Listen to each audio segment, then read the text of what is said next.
Nous émettons depuis Kinshasa, la ville-province de la République démocratique du Congo. Nous vous disons bonjour, bonsoir selon Herbe Kolanda Bisso. Vous avez une émission micro-populaire. Question de parler de l'actualité. Nous avons un maître Bazin Pembazali Bongo Moka, coordinateur. Il y a les changements, c'est maintenant tout comme un peu Kosola.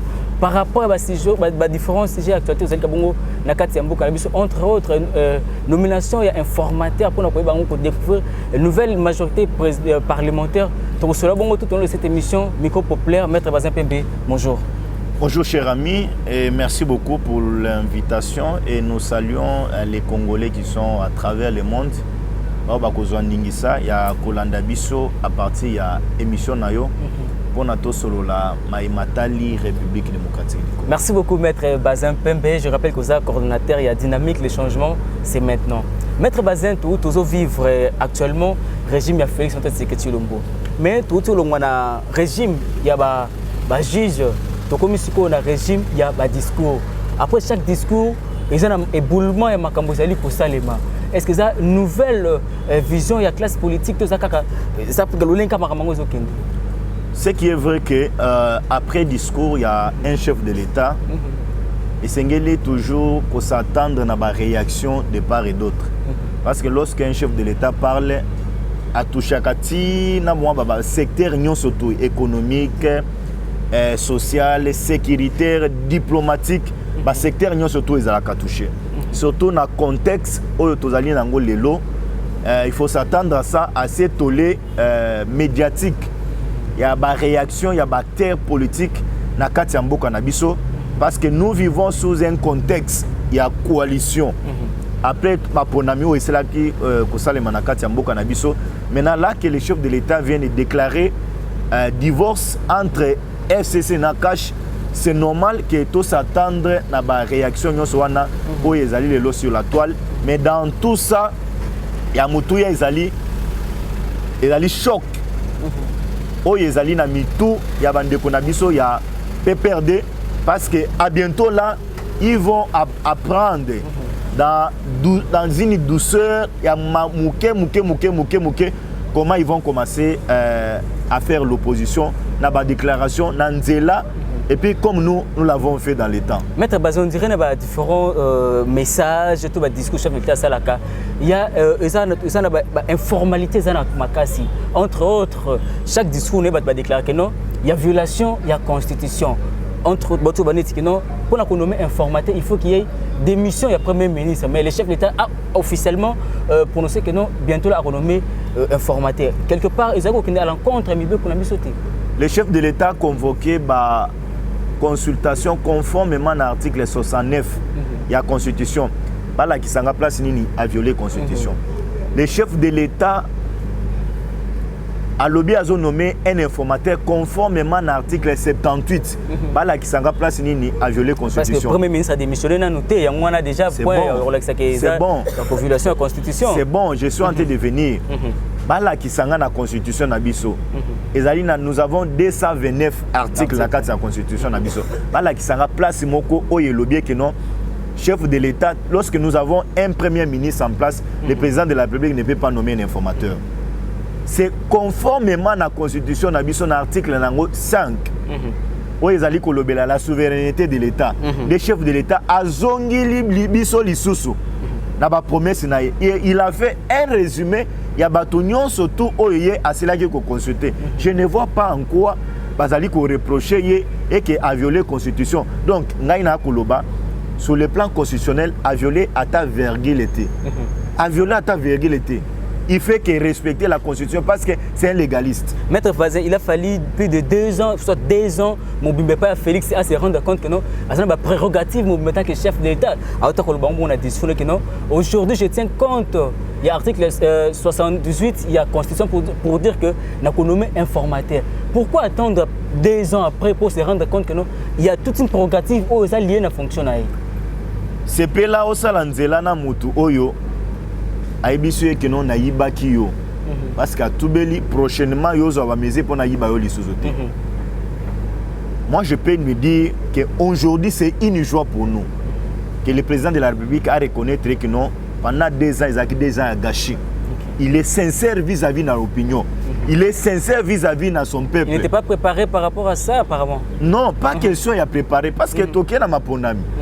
Tolobi, ok, majorité artificielle, mécanique, et qui est pas bandé qu'on a vu sur la FCC. Parce que au tali, ce qu'on a dit à FCC, même dans le cas de IDPS, même dans le cas de AFDC, même dans le cas de Envol, aucun parti politique n'a obtenu 250 voix plus une seule voix. N'importe constitution, ils allaient pour obtenir majorité au niveau de l'Assemblée nationale. Aucun regroupement politique n'a su obtenir 250 voix plus une seule voix. C'est pourquoi nous avons accepté conformément à la constitution de la coalition de FCC. Les coalitions sont pour le bien-être du peuple. C'est pourquoi le chef de l'État dit on ne peut pas accepter qu'un groupe de gens puisse prendre tout un pays en otage. Nous avons un cancer. C'est la corruption. Comment vous voulez que nous puissions faire un zéla bloquer les lots, bloquer les lots, bloquer les lots? Président Félix Assalaboy Baboy, Assalaboy Baboy, Assalaboy déclaration. Mais nous allons faire chemin à Batouana, mon cher ami. Vous pouvez vous imaginer un ministre qui porte atteinte à un chef de l'État. Non, mais c'est gravissime. Mais Maître Bazin, il y a la boule à qui pour présenter la loi sur les finances, sur la réduction des comptes et respecter procédure normalité, avec intention à nuire président, institution présidente de la République pour que non, il y a un dépassement budgétaire. Avec ces gens pareils, il faut faire un Maître Bazin Pembe, qu'on nomme informateur n'est pas égal, il y a dissolution, il y a parlement et encore moins il y a gouvernement parce que c'est la procédure, bien sûr qu'informateur pour découvrir une nouvelle majorité parlementaire. Au cas où on a trouvé que c'est une nouvelle majorité parlementaire. Est-ce que comme on a des députés à l'élo, Ningo Yebi Bango, Banima chômage. On nima chômage, c'est pas le chef de l'État l'a dit. Que dans les cas où informateur a sali Moussa Naït, majorité est allée dégager à recourir encore vis-à-vis et pas Nabiso. C'est-à-dire il y a une crise et cette crise va les pousser à faire quoi? Ça dissout de l'Assemblée nationale. Est-ce que vous voyez ces députés là-bas qui ont chômage? Il y a intérêt, il y a un cas d'union sacrée. Mon frère, je l'ai toujours dit, avec Joseph Kabila, débauchage ou pas débauchage, il faut qu'on punisse Ndeko Kabila. Il faut punir Joseph Kabila. Qu'on voit que tout a été moukongonamir. Pour na biloko ya salaki biso lobby. Sengeli biso to sala ile lo mais proprement. Pas député bazali ko yonga consciemment est-ce que oyoki député moko ba sali déclaration non. Les députés de l'IFCC nous acceptons d'adhérer non. Ils ont été consultés. Bazali ayoki discours à chef de l'État ba lobby OK. Nous regagnons la maison. Bazali ba député il y a peuple. Ce ne sont pas les députés de l'individu Joseph Kabila Kabange. Ce sont les députés du peuple. Kabila na lobaka un jour akola mukana tongo akobeta Nemi ba makofi. Pour na kolobeta non, c'est Nemi nda induire ngana erreur. Et j'aurais appris avant to banana yo émission awa que na yo ki ba mususu ba komi okendole la madame Leila Zerogi. Pour la ba lobino kendo bonde le pas fait président Félix. J'ai un frère, c'est un haut cadre. Il y a PPRD. Attention que tu as une divergence d'idées, tu solo laka. Frère, on a ibisinganine. Ah mon cher, oui, à Bilo Rognon Soyo, Joseph Kabila paie à induire Bisson à rébellé. Parce qu'il ne nous a pas laissé la main libre. Il a bisoto poussé le ministre à travailler na président Félix Antoine Tshilombo Tshisekedi. Omoni, il me dit, la boyo c'était comme on a yé. Faut y salanga passe. Mais Maître Bazin, Makambo le cas qui lobby n'a parlé du peuple et ça le régime il y a Félix pareil Makamto déplora qui dans l'ancien régime on retrouver en sous Nathan il y a Félix na lobby Makambo et Salemi lobby na niveau Assemblée nationale nenge ba député ba sepeli ba se rejoindre na union sacrée ce que lobby était non pour na ko punir ko vider FCC nazali kota la caméra na yo na ba congolais ba naza d'accord. OK. Kabila za moto akobondela te. Kabila za moto akoloba ofukami Nzambe changer motema Joseph Kabila Kabange pour nete Congo ekende liboso ekosalema te. Kabila za moto okena ye par ba forcing. Aza moto okena ye na ba forcing ala muka na tongo jo moko boye moni bo bambila batandami. Mais en quoi déplacement ils ont inquiété, ils ont banni déplacement que l'on attend sous capitale que la province où il y a parce que Azak quand même peine à droit naïf, il peut se déplacer quand il veut puis comme il veut parce que c'est aussi un fils du pays. Ningo zawana oza conscient que non Kabila tortura pena yo journaliste parce que oza congolais olingi bien-être ya Congo lingi tembo ke changer. Akende kolozia ke osala nini? Tango biso to kolamuka na tongo lobi to bandi ba marche. To senga CPI ya ko enquêter sur gestion de Joseph Kabila. Ba koloba acharnement te. Afin de place afin de. Mais ça à personne na Kolwezi, à personne il y a aussi possibilité d'inquiéter place parce que Zaka na carte la République. Mon frère, afin de place afin na Kingakat, à côté la Bibouele, Bamboa, Banyamanaye. Mon cher, je peux vous dire, est-ce que tu sais que na Congo yo, nenge biso to ko sala émission boye, et ana bato bazali ko souffrir. Ba mususu nenge yo lala kisoko lala ki bien mais mususu ngungi beti e butu mobimba. Et puis c'est malaria. Alors il y a 100 francs à l'hôpital. Il y a peut-être l'os. Combien de gens par la linzala? Azangi attaque au moment ça combien l'os il y a 200 francs. On a les sabana. À lali. Et papa zal ko la mukaboina tonga taliban à 10, bana 5. Et là on a les sabango ezate. Alors que tout dans un pays moko est riche. Extrêmement riche. Toi na ba congolais ba futa kampako. Maman a teka makala a au mona muke ba yo tikela e. Et les pays souffrent. Les pays doivent aller de l'avant, cher ami. Ok, c'est ce n'est pas un individu, Joseph Kabila, avec ma ministre Naïnet Tsele à la Gouli, pas au Congo en otage. Est-ce que tu sais que le lot de l'émission, on est un certain mercredi. À Autolanda, Awa, Naïtando, Ikemoko Top Congo. Syndicaliste et à régie des eaux, d'ici le 24. Donc, aux Angamay, na ville à Kinshasa. Mais ça fait plus de 3 ou 4 mois déjà. C'est là, il y a la boule, il y a Zobo, Binisambongo. Ah, Congola, il y a informé. Maître Bazin, ça fait plus de 3 ou 4 mois déjà. Courant Maï, déjà. Ah, on a déjà passé. Les syndicalistes, on a le Mbongo, na bango, état de besoin, na bango, basalaki. Et l'équipe voit normal, na budget passable. Na ba institution, non, c'est passable. Comme il passe, il y a la boule, tiroir. Nous, c'est pourquoi. On a moto à Félix, tant peuple a abandonné la maïzate Félix, on a Kabila Wazonga kaka, Kabila Wazonga kaka. Pour na bato ba saluer quand Félix, ba kata vidéo te balobe no mettre bazazo ba Kabila zonga kate. Na lobi Kabila kotika no zonga na kata mboko na bisote. Nazo décrier comportement ya bato parce que maïsoke zate ba bandolo ba kaka Joseph Kabila zonga. Mais maître Bazin, qu'est-ce qui fait que blocage ça les maré pas ministre wana? C'est parce que tamusu ba comprendre que Félix a effectivité à pouvoir tenir ma boko tondere nini. Les lots tozui seni. Les lots tozui cour constitutionnel na kolobanga te na koloba peuple. Les lots tozo récupérer l'Assemblée nationale papa ils ont victoire. Seni ils ont mis une réforme de chez Salemi na Seni. Malonda à partir déjà au passé. Zala calme kalamingi te ngana pesa information le coup. Ndeko Kabila singa to na élection anticipée. Les lots to na élection anticipée na ko présider Seni wana. Seni na lobe Assemblée nationale ils a constitué bientôt là. Bazo la muisali solo à Seni. Tous à moto mususu net batcha ina niveau Seni. On se déranger tes papa. Béton retire la sebobele béton. Mais to banga ki to mona ki ba banga ki to ki na élection anticipée ndé mo na mboka Joseph Kabila senga ki c'est parce que va comprendre que nous surtout to zonga kuna to ki ba même procédure ou c'est là que non majorité parlementaire a conservé na camp politique moro. Vous en a motema ma Beniti Martin Fayulu te. Fayulu azana un moko terrible. Fayulu a moto déjà la bato soki azala kandoki soki a kangiyo na lobi soki azala soki a kangiyo akolingo kufa akotika yote. Mais pourquoi na régime ya biloko ba élection anticipée c'est en violation avec la constitution papa.